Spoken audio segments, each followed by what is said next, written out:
Bien-aimés dans le Seigneur, bonsoir, bonsoir, bonsoir, bonsoir, bonsoir. Bienvenue à notre émission 30 minutes avec le Christ. J'espère que vous avez passé une journée agréable et le Seigneur a été favorable dans vos vies et vous êtes en train d'accomplir votre destinée, votre mandat sur cette terre des hommes. Je suis convaincu dans mon esprit que la fin de cette année 2025, il nous reste pratiquement 20 jours pour terminer cette année 2025. Dieu nous fera et il nous fait énormément de bien. Moi, je suis déjà en 2026 parce qu'il y a des trônes vacants qui nous attendent en 2026. Laissez-moi faire cette courte prière avant d'entamer notre émission de ce soir. Père, nous élevons ta fidélité, nous glorifions ton saint nom, nous te disons merci encore ce soir, merci pour la vie, merci pour le mouvement et l'être, merci pour la santé, merci parce que tu nous as gardés durant cette année 2025. Merci pour le souffle de vie. Merci parce que tu comptes encore sur nous. Merci pour tes bontés que tu renouvelles chaque jour. Merci pour ta miséricorde dans nos vies. Merci pour l'œuvre de la croix, pour le sang de l'agneau qui a coulé pour nous à Golgotha, qui nous a rachetés du péché, nous a rachetés de la malédiction, qui nous a introduits dans le royaume de ton Fils bien-aimé, Jésus-Christ. Merci parce que nous sommes des ambassadeurs sur cette terre des hommes. Merci parce que nous représentons notre royaume céleste ici-bas. Merci pour le Saint-Esprit qui habite en nous éternellement, pas d'une manière permanente, mais le Saint-Esprit demeure en nous éternellement.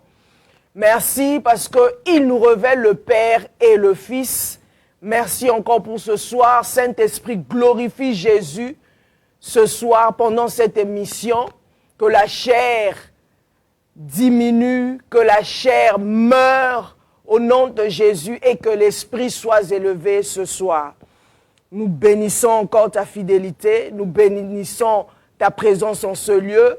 Nous élevons l'étendard de la puissance de l'œuvre de la croix en ce lieu comme signe de victoire.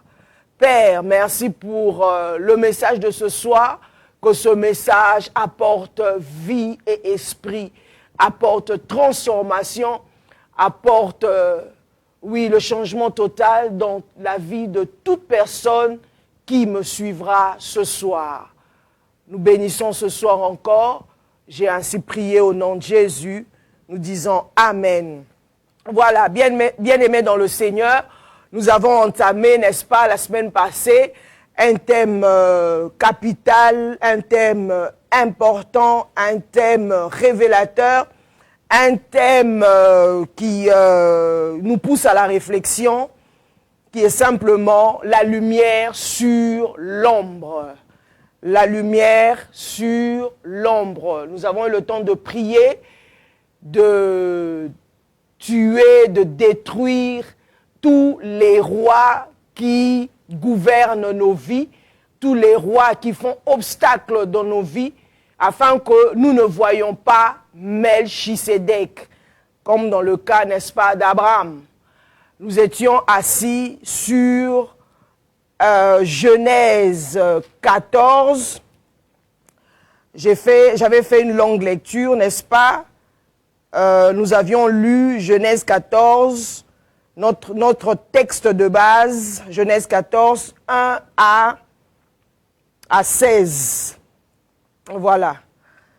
Et ce soir, nous continuons, n'est-ce pas, notre thématique. On garde notre texte de base qui est simplement Genèse 14, 1 à 14.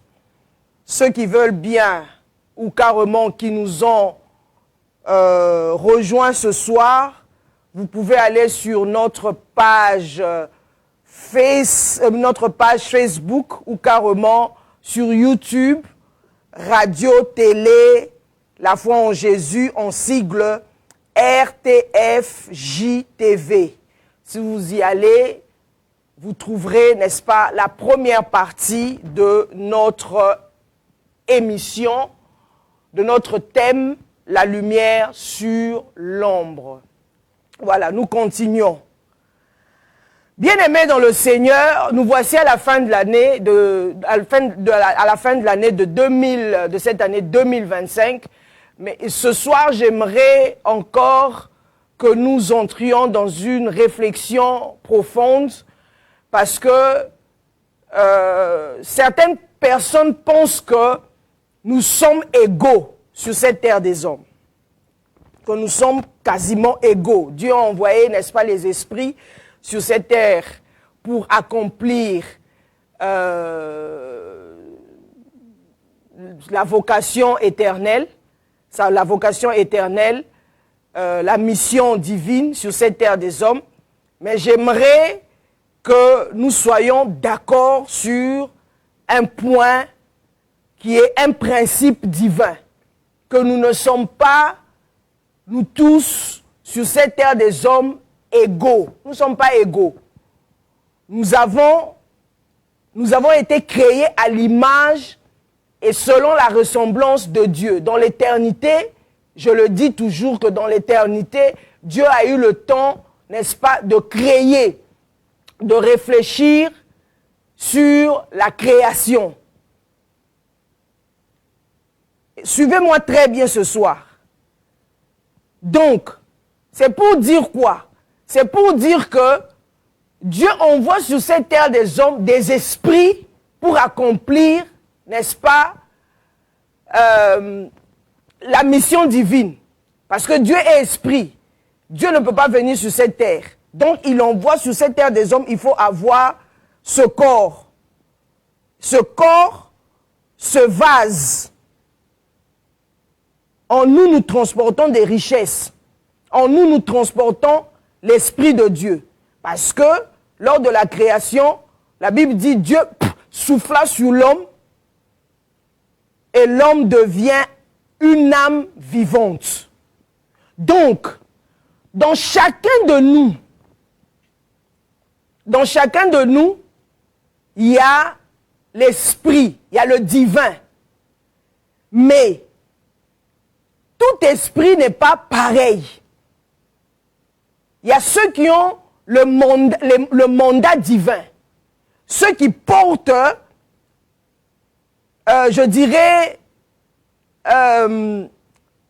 simplement, ceux qui portent des mandats divins, des missions majeures, des missions, je dirais, jokers de Dieu.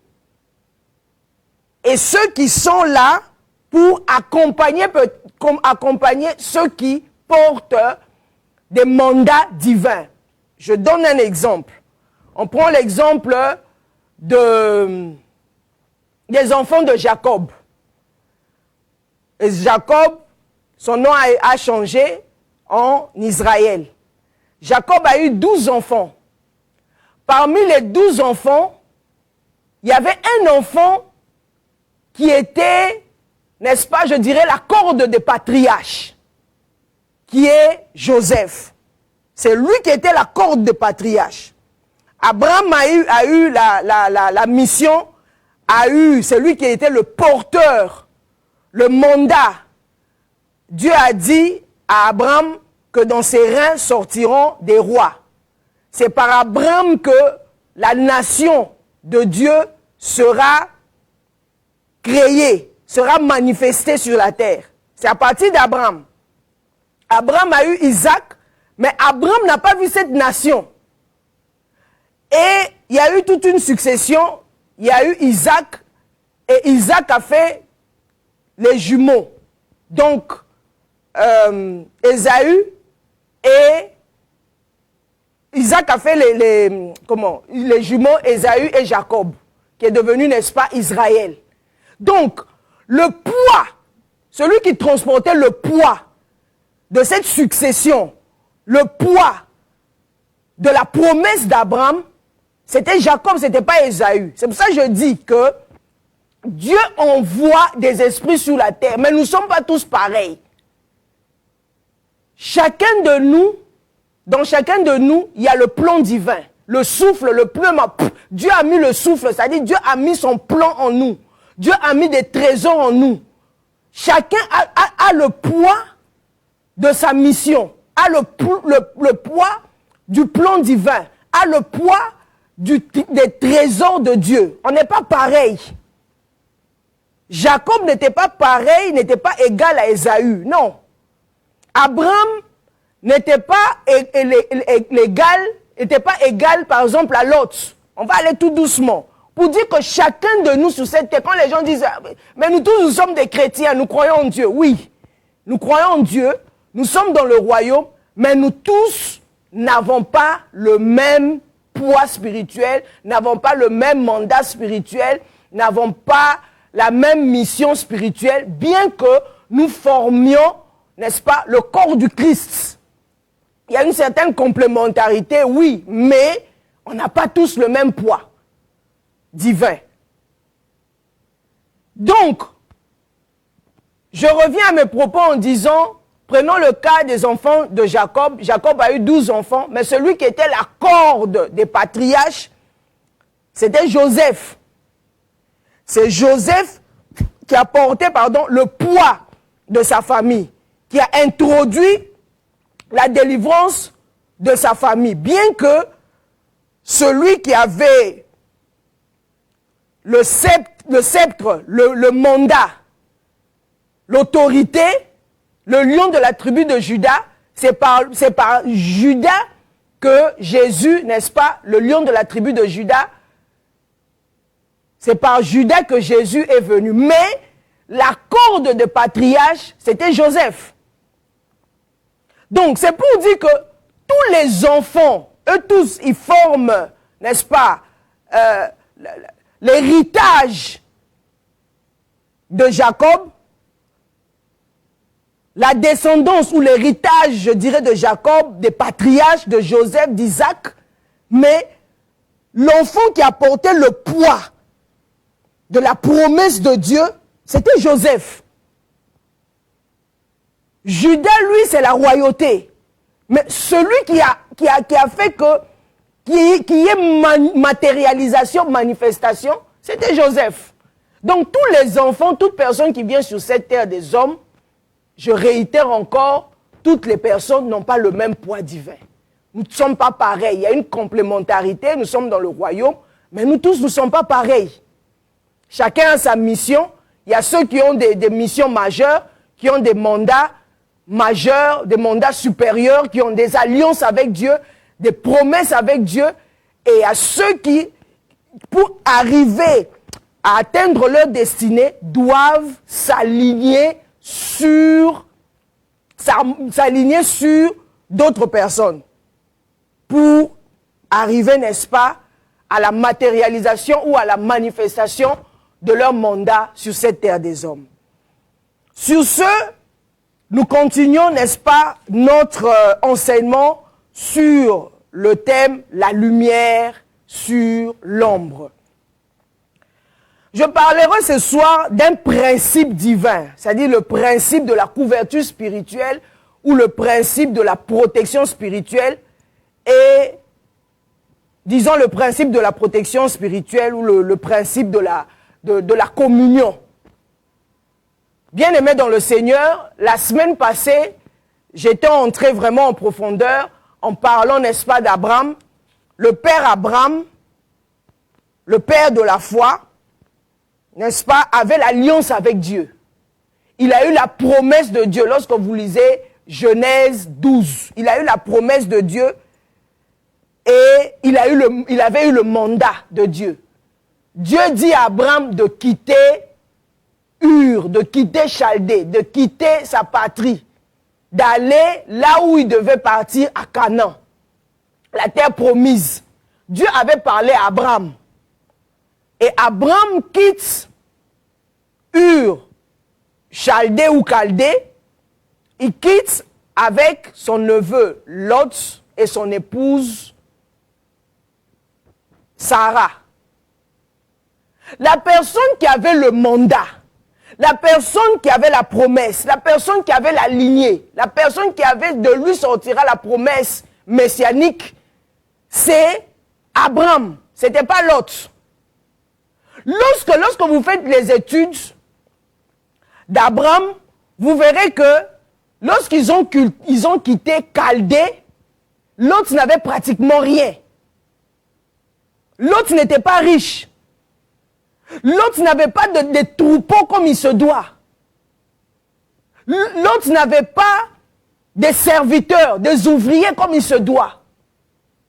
Lot s'est enrichi lorsqu'il a quitté Ur, Chaldée, avec son oncle Abraham. C'est pour dire quoi? C'est pour dire que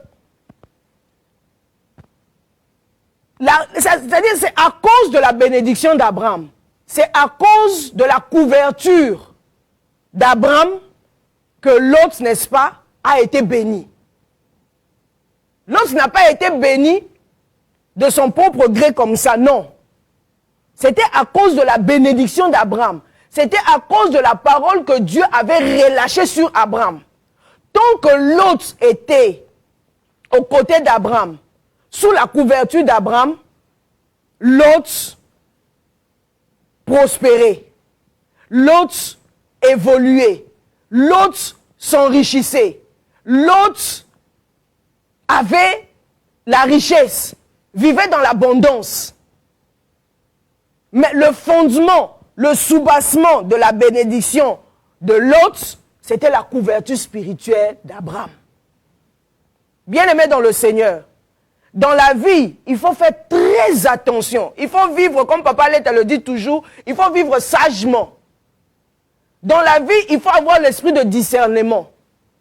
Il faut s'asseoir, réfléchir. Il faut s'asseoir, méditer. Il y a des gens qui ont des mandats, comme je l'ai dit au début, qui ont des mandats sur cette terre, qui sont bénis par Dieu. Bien-aimés dans le Seigneur, vous verrez par exemple, ceux qui nagent dans l'esprit, même dans les occultistes le savent, les gens qui marchent dans les ténèbres, qui ont des alliances avec le diable, ils savent, lorsqu'ils rencontrent une personne, lorsqu'ils s'attachent même à une personne, il y a des gens comme ça, vous voyez que votre vie est en train d'évoluer. Pourquoi? Parce que ces personnes peuvent avoir des mandats spirituels, peuvent être bénis spirituellement. Tout ce qu'ils font réussissent, comme le cas de Joseph, qui était dans la maison de Potiphar. La Bible dit que Joseph prospérait, tout ce que ses mains touchaient prospérait. Il était dans la maison de Potiphar, il prospérait. Il a été en prison, il prospérait. C'est-à-dire que partout où Joseph mettait pied, il apportait la bénédiction. Joseph transportait la bénédiction. Il y a des gens qui sont comme ça. Et il y a des gens aussi, lorsque vous attachez à eux, ces gens vous apportent la poisse, vous apportent la malédiction. Vous voyez que tout ce que vous faites ne réussit pas. Tout ce que vous touchez ne réussit pas. Vous allez vous attacher à une personne pour faire le ministère, pour faire les affaires. Les choses n'avancent pas. Pourquoi? Parce que ces gens-là, n'est-ce pas, peuvent ne pas avoir le mandat divin. C'est pas avec tout le monde qu'on s'attache. Peut-être ces gens-là, je dirais, il y a d'autres, enfin, je prendrai plusieurs alternatives de personnes qui sont pas dans leur saison pour évoluer, pour entrer dans leur bénédiction. C'est pas avec tout le monde, n'est-ce pas, qu'on s'attache. Donc, la Bible nous dit, on va lire dans Éphésiens 11, verset 16. Je vais l'appuyer sur base de textes bibliques. Éphésiens, prenons Éphésiens 4.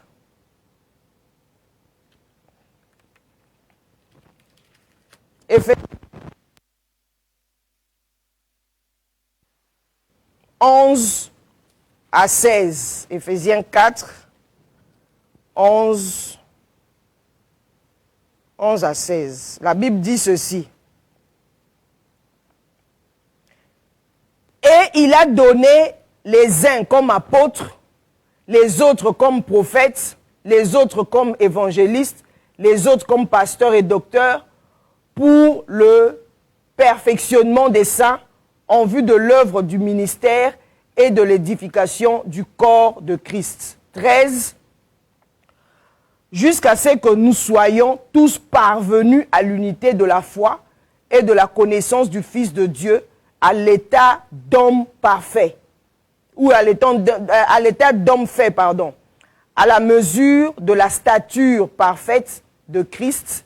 Ainsi, nous ne serons plus des enfants flottants et emportés à tout vent de doctrine par la tromperie des hommes, par leur ruse dans les moyens de séduction. Vous voyez ici, donc, il y a plusieurs ministères, nous tous nous sommes dans le corps du Christ, mais ici, il y a plusieurs, n'est-ce pas, il y a plusieurs ministères. Donc la protection et la croissance divine, c'est lorsque, par exemple, nous restons connectés aussi, n'est-ce pas, à des leaders spirituels donnés par Dieu. Ce n'est pas aller juste dans une église comme ça, non.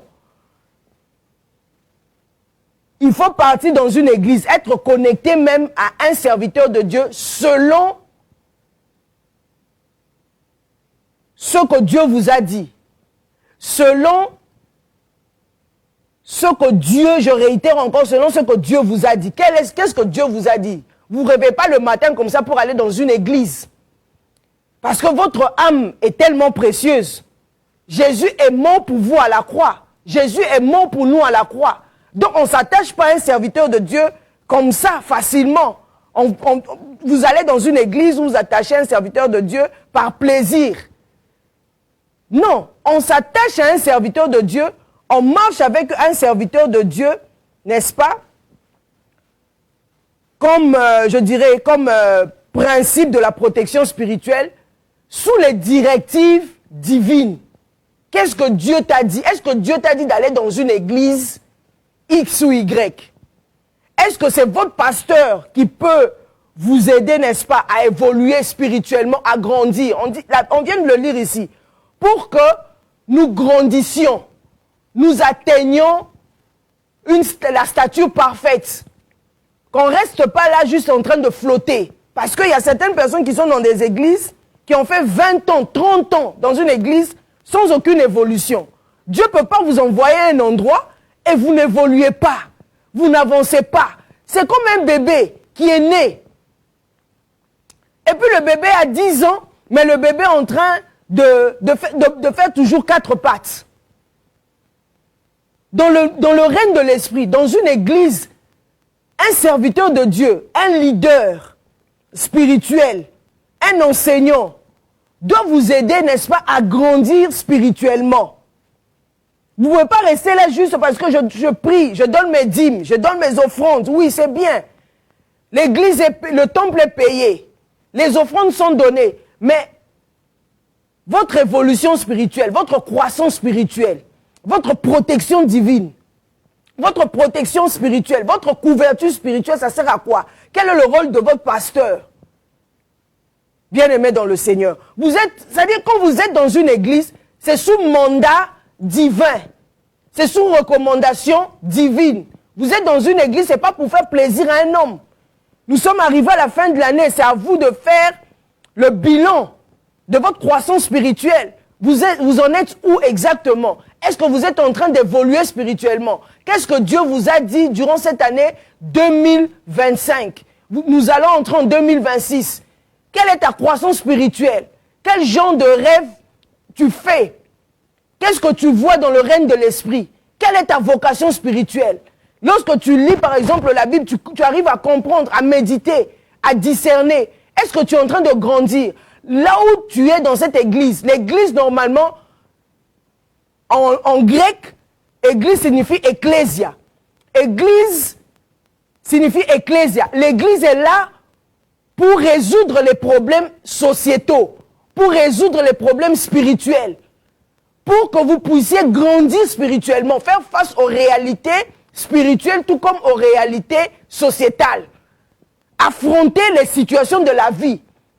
Lorsque ton enfant est malade, depuis que tu es arrivé dans cette église, est-ce que tu appelles tout le temps le pasteur? Pasteur, mon enfant est malade. Toi-même, tu ne peux pas prendre d'autorité. Qu'est-ce que nous dit la Bible? Il nous a donné l'autorité, le pouvoir de marcher sur les serpents et les scorpions. Et sur toute la puissance de l'ennemi, rien ne pourra nous nuire. La Bible ne nous dit pas qu'il a donné le pouvoir au pasteur. Il nous a donné. Il a donné à ceux qui ont cru en lui, qui ont foi en lui, en Jésus, le pouvoir de marcher sur les serpents et les scorpions. Et sur toute la puissance de l'ennemi, rien ne pourra nous nuire. Bien-aimés dans le Seigneur, même le monde nous enseigne. Un enfant va à l'école, commence l'école maternelle, primaire, secondaire, et après l'enfant va à l'université. Mais vous êtes arrivé à quel niveau? Vous êtes dans une église, ça fait 10 ans, 20 ans. Vous n'arrivez même pas à méditer. À méditer la parole de Dieu. À scruter la parole de Dieu. Lorsqu'on vous pose la question, Sophonie se trouve... C'est-à-dire, où se trouve par exemple Agé dans la Bible? Vous ne savez même pas où se trouve Agé dans la Bible. Mais vous avez fait 20 ans dans une église. 5 ans dans une église. Vous êtes tout le temps derrière un pasteur. En train de prendre son sac. C'est bien. Mais votre croissance spirituelle... Bien-aimé dans le Seigneur, Jésus n'est pas allé à la croix, il n'a pas versé. C'est-à-dire qu'il faut avoir la révélation de l'œuvre de la croix. L'essence du sang versé à la croix. Dieu a pris la forme humaine, l'incarnation, il est venu sur cette terre des hommes. Il est mort pour toi à la croix. Et vous êtes dans une église où il n'y a aucune croissance spirituelle. Attends, il faut quitter cette église, je suis désolé de vous le dire. Il faudrait qu'il y ait, n'est-ce pas, une croissance spirituelle. Votre pasteur, quelque part, doit être votre couverture spirituelle. Doit être votre protection spirituelle. Mais vous êtes dans une église et à chaque moment vous êtes attaqué. Vous avez des problèmes. Et vous expliquez le songe, par exemple, à votre pasteur. Il n'arrive même pas à interpréter le songe. Mais à quoi bon de rester dans cette église? À quoi bon d'évoluer avec ce genre de pasteur? C'est pour ça que je dis, lorsque vous allez dans une église, il faut avoir la révélation de Dieu. Avoir la révélation du pasteur, qui il est exactement. Lorsque Saul, qui est devenu Paul, n'est-ce pas? Lorsqu'il a rencontré le Christ en route, qu'est-ce que le Christ lui a dit? Lorsqu'il a rencontré le Christ en route, il l'a envoyé auprès d'Ananias pour le recouvrement de la vue. C'est-à-dire que à chaque pas que Paul faisait ou Saul faisait, il avait la révélation divine. Gamaliel l'a formé auprès des apôtres. Vous verrez l'histoire, la chronologie de l'histoire de Paul. Même le choix de Jésus. Jésus n'a pas choisi ses disciples comme ça. La Bible dit que Jésus était un homme de prière. Il a choisi ses disciples sur base de la prière, les 12 qui étaient avec lui. Bien-aimés dans le Seigneur, si vous êtes attaché à un homme de Dieu, vous avez une couverture spirituelle, quels que soient les problèmes, les tempêtes qui peuvent arriver dans cette église, vous serez, n'est-ce pas, assis sur la révélation que Dieu vous a donnée. Vous serez assis sur ce que Dieu, l'information que Dieu, n'est-ce pas, vous a donné, la connaissance que Dieu vous a donnée. Vous allez vous attacher à cette révélation, bien-aimés dans le Seigneur. Lot a quitté Chaldée avec son oncle, Abraham. Sa couverture spirituelle était simplement son oncle Abraham. La Bible nous dit, lorsqu'on lit encore, on va lire Genèse 13, verset 1, la Bible dit, Abraham remonta d'Égypte vers le midi, lui, sa femme et tout ce qui lui appartenait. et Lot avec lui. Abraham était très riche en troupeaux, en argent et en or. Il dirigea ses marches du midi jusqu'à Bethel, jusqu'au lieu où était sa tente au commencement entre Bethel et Haï, au lieu où était l'autel qu'il avait fait précédemment. Et là, Abraham invoqua le nom de l'Éternel. L'autre qui voyageait avec Abraham avait aussi des troupeaux, des bœufs, des tentes, et la contrée était insuffisante pour qu'ils demeurent ensemble, car leurs biens étaient si considérables qu'ils ne pouvaient demeurer ensemble. Il y eut querelle entre les bergers des troupeaux d'Abraham et les bergers des troupeaux de Lot. Vous voyez? Mais lorsque vous remontez, lorsqu'ils ont quitté Ur Chaldée, dans Genèse 12, prenez le temps de lire parce que je vais aller vite. Vous verrez que lorsqu'ils ont quitté, Lot n'avait pratiquement rien. Donc c'est vous montrer le principe de la protection divine. Le principe, n'est-ce pas, du mandat divin. Lot n'avait pratiquement rien, mais il a commencé à s'enrichir lorsque il s'attacha à son oncle Abraham. Il bénéficiait, n'est-ce pas, de la protection divine, mais il n'était pas porteur de la promesse. Il n'était pas porteur de l'alliance. Il n'était pas porteur du mandat. Il n'était pas porteur de la lignée. La personne qui était porteur de la lignée, de l'abondance, de la promesse divine, du mandat divin, c'était Abraham. Donc, il faut savoir là où vous allez mettre votre tête, là où vous mettez vos pieds. Les promesses d'Abraham étaient oui et amen. Dieu avait relâché, Dieu avait béni Abraham. Dieu n'a jamais parlé à Lot directement. Dieu avait parlé à Abraham. Dieu n'a jamais fait alliance avec Lot. Dieu n'a jamais promis la nation à Lot, jamais. Dieu n'a jamais placé son plan sur Lot. Mais pourtant, il prospérait. Pourtant, il prospérait, Lot prospérait. Il prospérait.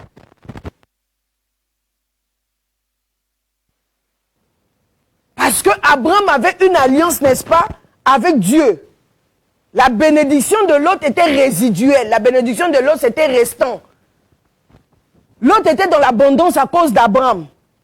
Mais la bénédiction fondatrice, le fondement de la bénédiction de Lot, c'était, n'est-ce pas, c'était Abraham. Bien-aimé dans le Seigneur. Donc, ce que Lot recevait était une bénédiction par association. Ce n'était pas une bénédiction par alliance, c'était par association. Le fait qu'il était avec Abraham, il a commencé, n'est-ce pas, à prospérer. Il a commencé à évoluer. Il a eu des troupeaux. Il a eu des serviteurs. C'était à cause de la couverture d'Abraham. L'autre n'avait aucune alliance, bien-aimé dans le Seigneur. C'est pour ça que je suis en train de dire, c'est à toi de voir quelle est ta couverture spirituelle. Tu t'attaches à qui? Tu t'attaches à dans quelle église? Ce n'est pas seulement dans une église, mais même dans la vie.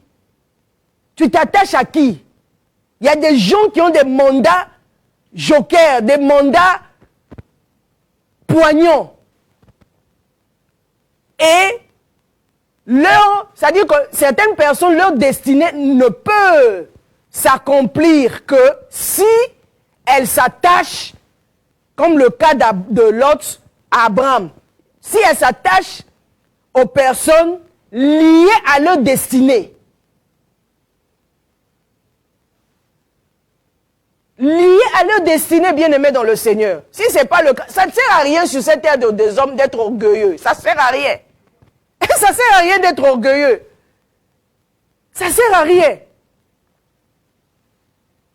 Joseph a interprété le songe, le songe de Pharaon. Joseph a relevé le défi en Égypte. Pourquoi? Parce que il y avait déjà un relâchement, un plan divin qui devait s'accomplir. Il y avait déjà le plan divin qui était sur Joseph. Donc, le plan divin qui était sur Joseph, le mandat qui était sur Joseph, lui qui était la corde des patriarches, le soubassement c'est Abraham, le fondement c'est Abraham, la promesse d'Abraham devait s'accomplir. Mais Joseph devait marcher sagement, devait marcher dans le discernement. Joseph qui a eu la révélation que sa gerbe était restée debout. Mais la gerbe là devait rester debout où exactement? Où? Puisque le blé n'était qu'en Égypte. Le blé n'était pas à Canaan. On ne trouvait pas le blé à Canaan. Donc, la promesse en question que Dieu avait relâchée dans la vie d'Abraham pouvait que s'accomplir, n'est-ce pas, en Égypte, parce que c'est en Égypte qu'il y avait le blé. À Canaan, il n'y avait pas de blé. Il y avait la famine. Mais on trouvait le blé où? En Égypte. Donc, la gerbe de Joseph est restée debout. Dieu ne peut pas tout nous dire. C'était une énigme. C'était un mystère que Joseph a compris quand il est arrivé en Égypte. Il était trop jeune lorsqu'il a parlé de ses songes à son père. Son père non plus n'avait pas compris. Il était enfant. Il a été vendu. Mais cette promesse s'est accomplie où? En Égypte. Donc, la destinée de Joseph était attachée en Égypte en interprétant le songe de Pharaon.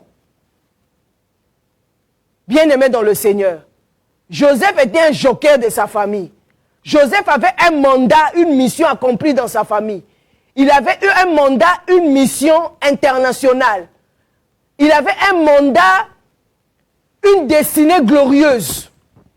C'était un homme qui devait apporter la solution dans les nations, la solution en Égypte. C'est lui qui a pu interpréter, résoudre le problème économique en Égypte. Il a nourri tout un peuple. Il a nourri sa famille. Il a nourri l'Égypte. Il a nourri les pays voisins de l'Égypte. Les gens venaient en Égypte pour venir acheter, n'est-ce pas, le blé. Bien-aimé dans le Seigneur. Donc,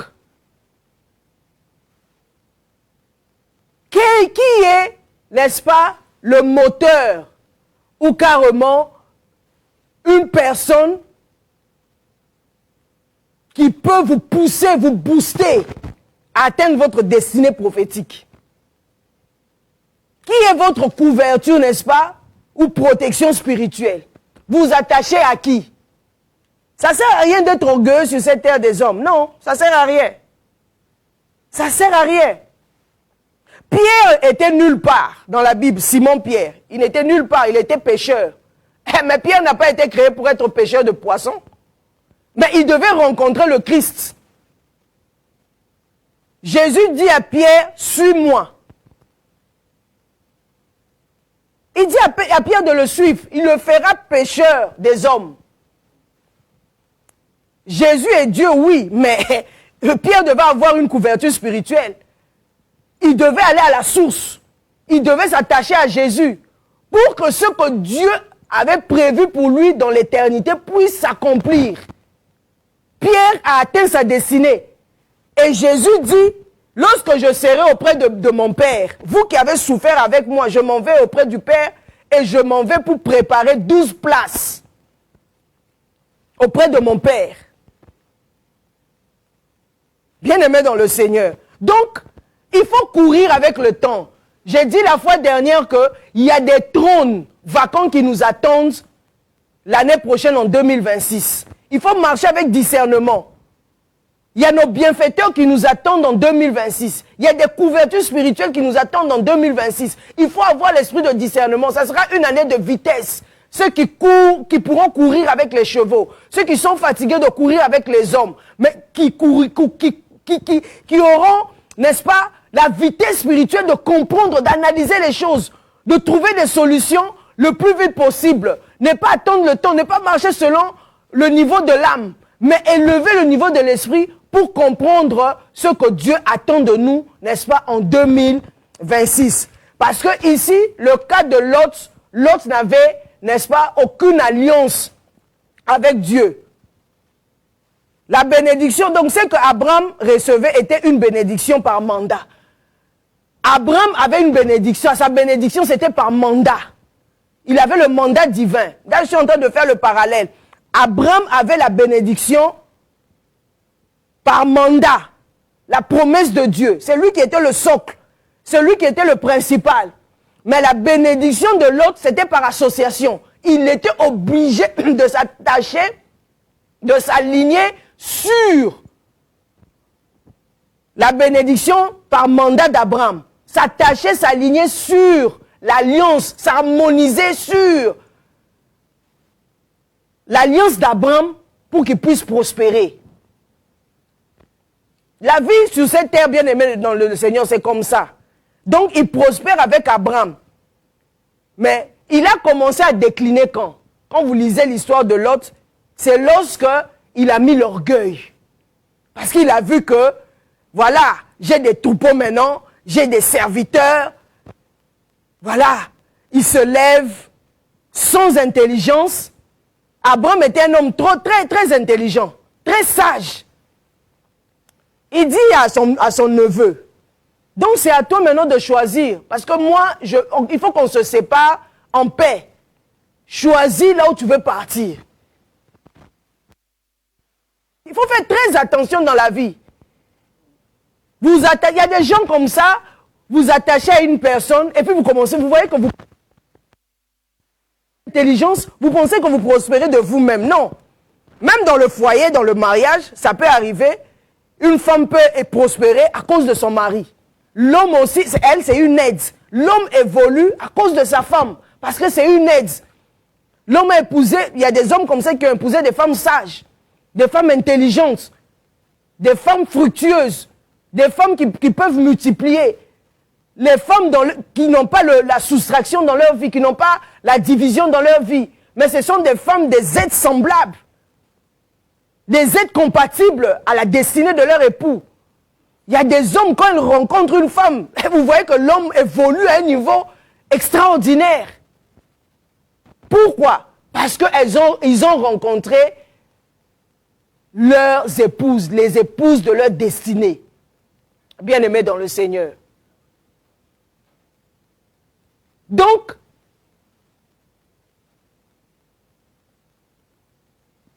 l'autre pensait que, parce qu'il est avec son oncle, il le voyait juste avec les yeux physiques, sans pour autant avoir le discernement, que si je suis en train d'évoluer comme ça, c'est à cause de mon oncle. Donc lui, il pensait que, Abraham, le fait qu'ils étaient là, Abraham a 75 ans, ils ont quitté quand il avait 75 ans, Ur, Chaldée, ils étaient dans leur famille, la cour familiale, où il y avait la sorcellerie, puisqu'ils n'adoraient pas Dieu. Dieu avait juste choisi Abraham. Donc, il le voyait charnellement. Sur le plan physique, c'est mon oncle. C'est un vieillard, il a déjà 75 ans. Plus même. Parce quand ils ont quitté Abraham, il avait 75 ans. Il le voit comme ça, mais il ne sait pas que le fait qu'il est en train de prospérer. Vous avez le temps de lire Genèse 13. Abraham lui dit simplement, c'est à toi de choisir. L'autre choisit, il choisit du côté de Sodome. Abraham a joué à la sagesse.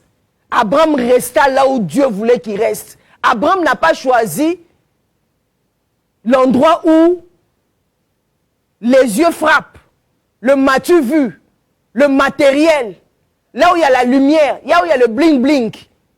Abraham est resté là où Dieu reste. Bien-aimés dans le Seigneur, lorsque vous étudiez la vie de Lot, vous verrez comment Lot a fini. Il y a des gens qui ont des alliances fortes avec Dieu. Il y a des gens qu'on ne touche pas. Il y a des gens qu'on ne combat pas. Il y a des gens qu'on ne lève pas la voix sur eux pour les critiquer, les minimiser. Bien-aimés dans le Seigneur, votre vie va sécher. Comme le cas de Lot. La vie de Lot, il finit dans une grotte. 100 nations. Il finit, n'est-ce pas, dans une grotte 100 nations, avec 2 fils qu'il a eu par inceste avec ses filles.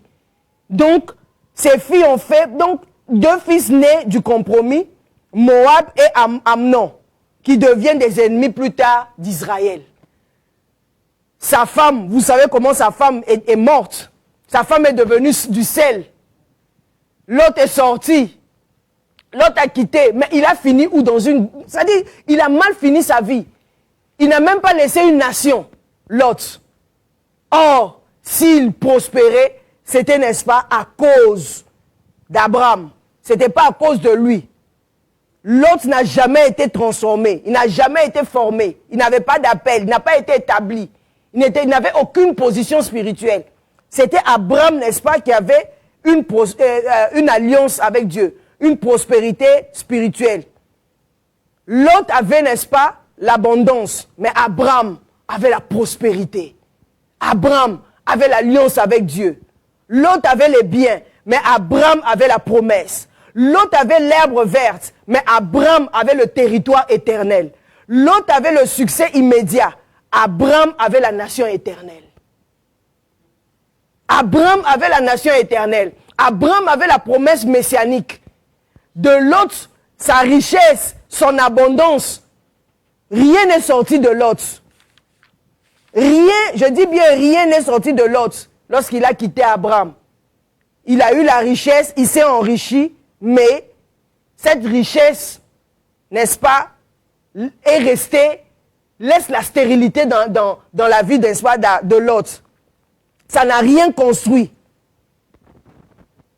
Parce qu'il a pris ça facilement à cause d'Abraham. Cette richesse est finie où? À Sodome.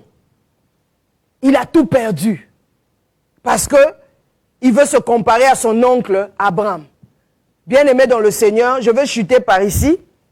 On va continuer, n'est-ce pas, la fois prochaine. J'aimerais simplement vous dire que si vous êtes attaché à une personne, il faut savoir que